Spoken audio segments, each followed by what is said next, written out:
Salut à tous et à toutes, j'espère que vous allez bien. On se retrouve aujourd'hui pour une petite vidéo assez sympa. Ça fait longtemps, ça fait un bail qu'on s'était pas vu sur la chaîne. Donc voilà, aujourd'hui on se retrouve pour une présentation d'un écran gamer envoyé par LG. Merci LG, ça m'a vraiment fait très plaisir de pouvoir tester cet écran là et pour le coup vous proposer une vidéo dessus. Et donc on va voir tout ça aujourd'hui ensemble, tous les détails, caractéristiques physiques, caractéristiques techniques, tests en jeu vidéo, mon ressenti, le prix, etc. Alors ce qui est génial avec cet écran qui est actuellement en précommande, c'est qu'il va être compatible avec les consoles next generation, donc PS5 et Xbox Series X, mais on verra tout ça juste après la sponsor. La vidéo d'aujourd'hui, les copains, est sponsorisée par Rookies, vous connaissez la musique, un site sur lequel on peut avoir tout plein de clés de jeux vidéo et software pour pas forcément très cher. Et ce qui nous intéresse aujourd'hui en l'occurrence, nous, c'est la clé Windows 10 Pro OEM, c'est-à-dire c'est une clé installable qu'une seule fois. Alors cette clé Windows 10 vous coûtera 15,81 €, mais c'est sans compter sur mon code promotion SK20 qui vous permettra de bénéficier de 20% de réduction sur ce produit. Alors très simple, pour ceux qui ne le savent pas déjà, il vous faudra créer un compte, puis après tout simplement cliquer sur acheter. Là, vous n'oubliez surtout pas de mettre votre code promotion SK20, de l'appliquer, ce qui vous donnera la possibilité d'avoir Windows 10 à 12,65 €. Vous soumettez la commande, vous choisissez votre moyen de paiement par carte Visa, PayPal ou autre, vous achetez votre produit. Après avoir effectué votre achat, tout ça, vous vous rendez dans votre espace personnel sur l'onglet Mes commandes. En l'occurrence, vous recherchez votre dernier Windows 10. Peut-être que ça peut prendre un tout petit peu de temps avant la validation de votre paiement, mais en général pas plus de 2 minutes. Vous cliquez sur voir la clé secrète. Bon, faites pas les malins, cette clé est déjà utilisée, donc pas la peine d'aller la recopier. Mais voilà, vous avez votre clé ici. Vous allez sur le gestionnaire d'activation de Windows et il vous dira à ce moment-là, votre Windows n'est pas activé. Enfin, il y aura un petit bouton qui vous permettra d'entrer la clé. À partir de là, vous entrez la clé et vous avez Windows 10 tout propre. Ah, vous avez vu les petites lumières, etc. Ouais, non, je trouve que ça fait vachement mieux qu'une lumière blanche sur la gueule. Moi, ça m'arrange. Vous, ça vous arrange. Ça fait plus joli, ça fait plus intime, j'ai l'impression. Donc, on est là aujourd'hui pour la présentation de cet écran de chez LG, le 27GP900. Il y a vraiment un gros souci avec les noms d'écran actuellement en 2021. Le LG UltraGear 27GP950B, voilà. Bref, donc nous sommes là pour tester cet écran-là et on va commencer très rapidement avec un petit plan très rapide pour vous mettre un petit peu dans le bain. Vous allez voir qu'il est très beau. Je vous montre ça et on se retrouve juste après pour les caractéristiques physiques de l'écran et vous allez voir que c'est un truc assez cool ce qu'il propose. C'est...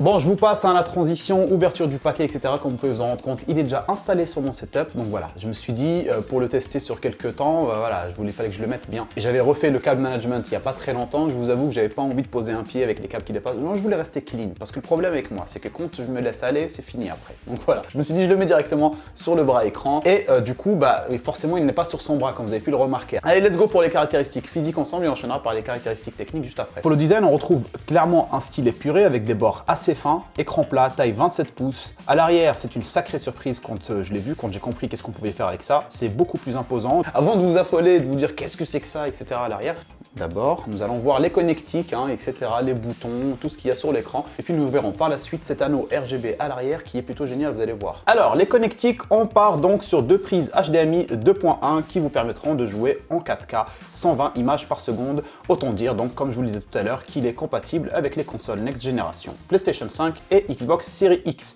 qui, elles, techniquement, peuvent aller jusqu'à 120 images par seconde. Donc voilà, autant le dire tout de suite. Il y a aussi donc une prise DisplayPort 4.1 pour monter jusqu'à 144 images par seconde en 4K. Et si jamais on aime casser des yep, on peut aussi monter jusqu'à 160 images par seconde en overclocké. Bien sûr, vous l'avez compris, pour aller jusque-là, il vous faudra la config qui va avec. Surtout la carte graphique, il faut qu'elle soit compatible DisplayPort 4.1 et surtout technologie DSC. En gros, c'est la techno VESA Display Stream Compression. Donc si vous avez des questions concernant ça, n'hésitez pas à les poser en commentaire ou à aller checker sur Google. On a donc aussi deux prises USB 3.0, une prise casque et haut-parleur et une prise USB-B avec un câble USB-B vers USB-A fourni qui vous permettra de gérer l'anneau lumineux à l'arrière, partie qu'on voit juste après. Bon, nous allons checker maintenant rapidement les boutons de contrôle. Vous allez voir, il y en a deux, très simple, une molette et un bouton avec 4 directions. Donc voilà, 4 directions, ça fait comme un plus.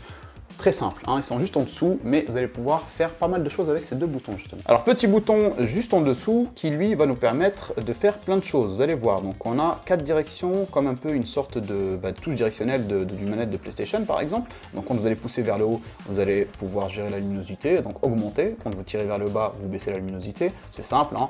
Gauche et droite, c'est pour gérer le volume, donc c'est simple. Maintenant si vous cliquez sur le bouton, justement, vous allez display un menu qui, lui, est assez intéressant. Donc, à gauche, on a les sources d'entrée qui vous permettent de choisir vos sources d'entrée tout simple, HDMI 1, HDMI 2, DisplayPort, etc. En dessous, vous sortez tout simplement du menu. Quand vous allez au-dessus, vous l'éteignez. On va donc le rallumer, hein. Et ça, c'est beau. Ici, quand vous allez à droite, vous avez le mode de jeu. Le mode de jeu, il vous propose des configurations prédéfinies de mode d'écran, on va dire, de jeu, de couleurs, etc. Donc vous avez ici joueur 1, joueur 2, joueur 3, non je rigole, FPS et RTS. Donc voilà, ce genre de mode, c'est déjà préconfiguré. Vous pouvez donc modifier ces configurations prédéfinies depuis le menu principal qui est un peu plus intéressant, je vous montre. Donc pour ça, il va falloir cliquer 2 fois quelque part. Une fois et cliquer au centre, donc c'est le paramètre qui est juste là. Quand vous cliquez, ça va vous display un menu un peu plus intéressant. Donc le mode de jeu, c'est ce que je vous montrais juste avant. Vous allez pouvoir choisir les modes de jeu préconfigurés. Et chaque effet que vous sélectionnez ici, les amis, hein, donc voilà, vous sélectionnez un effet, par exemple, effet HDR, va être modifiable depuis les autres options ici. Donc ajuster le jeu, ajuster l'image, luminosité, contraste, etc. Tout ce que vous effectuez comme modification à la suite, après avoir sélectionné votre mode de jeu, va se sauvegarder sur cet effet-là. Donc après, c'est à vous de choisir pas mal d'autres options, l'overclock, etc. Donc voilà, Adaptive Sync, le crosshair, chose qui est discutable. Certains l'utilisent, d'autres non. Moi perso, je ne l'utilise pas, mais bon, si vous l'utilisez, vous êtes des beaux salauds. Je rigole, chacun fait ce qu'il veut les mecs. Nombre de FPS, etc., etc. Ajustement de l'image, luminosité, contraste. Alors netteté, gamma, etc. J'ai pas compris pourquoi je n'y accède pas. J'ai pas encore trouvé. J'ai bien cherché, mais bon, j'imagine que voilà, il faut choisir un mode qui nous permet d'y accéder. Mais en tout cas, voilà, ça vous permet, comme la luminosité, contraste, de gérer un peu le rendu au niveau de la colorimétrie de votre écran selon vos préférences. Touches prédéfinies, source d'entrée. Vous allez pouvoir modifier aussi les touches. Hein, donc si vous avez envie d'assigner autre chose à vos boutons, c'est possible. Et puis voilà, l'option d'éclairage et les conneries comme ça, témoin de fonctionnement, veille automatique, etc., etc., etc., etc. Alors la molette, première fonctionnalité, on clique dessus, tout simplement, ça nous affiche un petit menu pour gérer la couleur. Donc là, on passe sur du jaune. Donc si on passe sur le rose, pareil, bleu, statique, blanc. Peaceful, alors Peaceful, c'est changement de couleur tout en douceur. Et dynamique, hein, qui fait un peu du coup de RGB. Alors en plus de la molette, pour pouvoir gérer la luminosité, vous avez aussi accès à un logiciel de chez LG, le LG Ultra Gear Control Center, voilà, un truc dans le genre. Non, c'est vraiment ça. Et donc du coup, ça vous permet d'avoir les mêmes options que via la molette, sauf qu'en plus de ça, vous avez aussi 2 autres options très intéressantes qu'on voit tout de suite ensemble. Alors voici le logiciel, comment il se présente, très simple, très épuré. Moi j'aime beaucoup parce que c'est très intuitif. Donc vous avez le static mode, les trucs qu'on peut gérer justement via la molette, hein, donc les différentes couleurs. Par contre là, en l'occurrence, vous allez pouvoir modifier les couleurs prédéfinies si vous avez envie. Le Peaceful Mode, donc c'est l'option qui vous permet de faire tourner les lumières l'une à l'autre en mode plutôt douceur, tu vois, douceur, Zoo Club. Le Dynamic Mode, le RGB comme on a pu voir tout à l'heure ensemble, tout simple. Et là donc on a 2 options très intéressantes. Donc la première, le Sound Sync Mode, c'est le mode qui va vous permettre de synchroniser quelque part votre anneau lumineux en rapport avec le son qui se dégage dans votre casque ou sur vos enceintes. Donc voilà, si vous regardez un film, un jeu vidéo, etc., ça va réagir par rapport à ça. Et donc là, en l'occurrence, vous avez quelques options, mode sphère, mode barre, type de LED, statique ou auto, enfin voilà, vous avez pas mal d'options. Moi, j'utilise pas vraiment ce mode-là, je préfère clairement le Video Sync Mode qui, lui, va permettre de synchroniser l'anneau lumineux en rapport avec ce qui se passe sur l'écran. Voilà pour ce qui est de la molette et du logiciel pour la gestion et le contrôle de l'anneau lumineux à l'arrière de l'écran, qui est une technologie assez extraordinaire. Moi je kiffe, ça m'évite aussi d'avoir une bande de LED collée sur l'écran, etc., etc. Donc ça c'est vraiment stylé. Allez, c'est parti pour une petite phase de test avec des jeux vidéo. Nous allons tester l'écran sur 2 jeux vidéo, PUBG et Rocket League. Comme ça je pourrais partager avec vous mon ressenti en termes d'expérience sur ce que je ressens voilà, au niveau de l'écran comparé à ce que j'avais avant, en termes de couleur, de contraste, de fluidité, donc d'image par seconde aussi, hein, donc c'est très important, sachant que l'écran peut aller jusqu'en 4K. On va voir si ma config peut aller jusque là et c'est là que c'est intéressant justement avec PUBG, un jeu qui n'est pas forcément très optimisé depuis sa sortie, on va dire, qui reste un excellent jeu. On va pouvoir voir si on arrive à pousser jusqu'en 4K 144 images par seconde. Après on passera sur Rocket League, jeu vachement moins gourmand pour le coup, sur lequel on va tester aussi la 4K pour voir si on arrive à monter tranquillement au maximum des FPS. Alors sur PUBG les mecs, c'est simple, 144 images par seconde en 4K, c'est pas faisable avec ma config actuellement. Alors j'atteins une moyenne de 100 FPS en lançant simplement le jeu et en y jouant. Donc je trouve que déjà 100 FPS en 4K sur PUBG, c'est déjà vraiment pas mal. C'est très fluide, je vois pas forcément de grosses chutes qui me font laguer ou qui peuvent te faire perdre une game. Donc clairement, c'est extrêmement jouable, j'ai envie de dire. C'est vachement joli aussi parce que en termes de couleurs et de contraste et de luminosité, c'est vraiment excellent comparé à ce que j'avais avant. On va dire que voilà, l'image est vraiment très éclatante. C'est simple, pour vous donner un exemple concret autour du jeu justement PUBG, et ben chaque mouvement est vachement plus visible. Donc voilà, un mini mouvement au loin de pixels, c'est-à-dire un adversaire qui est assez loin sur la map, tu le vois très facilement. Après voilà, je me dis 100 images par seconde. En 4K, ça va peut-être pas être le même score si derrière je lance aussi un live sur Twitch en même temps qui va demander des performances à mon PC, etc.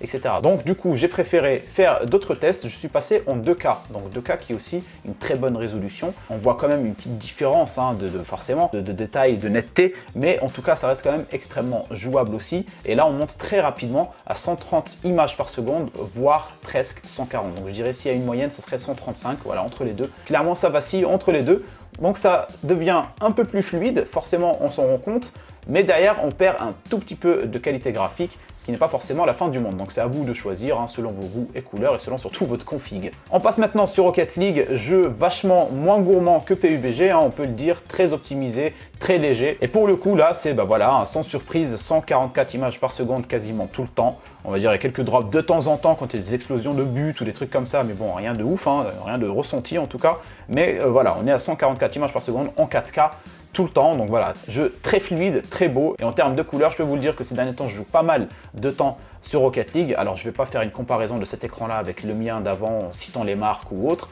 mais en tout cas, je ressens une énorme différence en termes de couleurs, de contraste. Comme je vous le disais pour PUBG, vraiment l'affichage, c'est incroyable, c'est incroyable. J'ai jamais eu ça comme écran avant et pour le coup, je me rends compte aujourd'hui que c'est quand même quelque chose d'assez important sur son bureau quand on est quelqu'un qui joue régulièrement. Voilà, donc avoir une qualité qui nous permet de vraiment apprécier le moment gaming, ça fait quand même plaisir. Alors pour résumer maintenant les copains, après ce petit gameplay qu'on a pu faire sur PUBG et sur Rocket League, mon ressenti aussi après quelques jours, je dirais même quelques semaines de test, maintenant peut-être 2 semaines quasiment que je le teste, franchement c'est un écran qui pour moi est excellent. Voilà, pour l'instant je n'ai pas eu mieux avant et pour le coup j'en suis très content de l'avoir, surtout que comme je vous le disais, ma config tient largement le coup pour jouer en 4K, même si sur certains jeux on n'a pas forcément besoin d'aller jusque là, en tout cas comme sur PUBG en l'occurrence.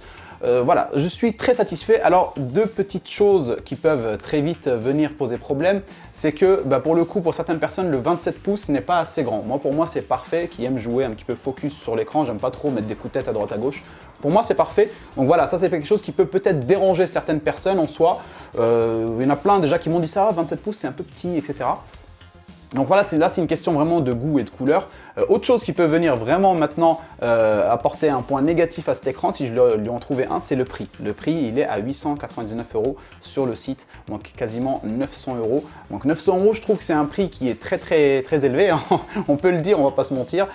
Pour le coup, ça en devient un écran pas forcément accessible pour, on va dire, tout le monde. Donc voilà, il faudrait vraiment investir un gros billet pour l'avoir, mais je peux éventuellement comprendre pourquoi. Avec tout ce que je vous ai montré, les dernières technologies dedans, le petit RGB derrière, enfin bref, il est vraiment équipé de pas mal de choses qui peuvent expliquer le prix. Après, comme je vous le disais, ça reste quand même un écran qui est assez cher. Et c'est là qu'intervient mon code promotion de 15% que vous retrouverez juste ici, qui vous permettra du coup à la sortie de cet écran, sachant qu'actuellement il est en précommande, il vous permettra de bénéficier de 15% si vous êtes intéressé par cet écran. Donc voilà, ça vous fera toujours un peu moins que les 900 € pour vous faire plaisir, parce que comme je vous le disais, franchement, c'est un écran qui pour moi est un sacré écran. Voilà, je n'étais pas de ceux qui investissent normalement un gros billet pour avoir un gros écran.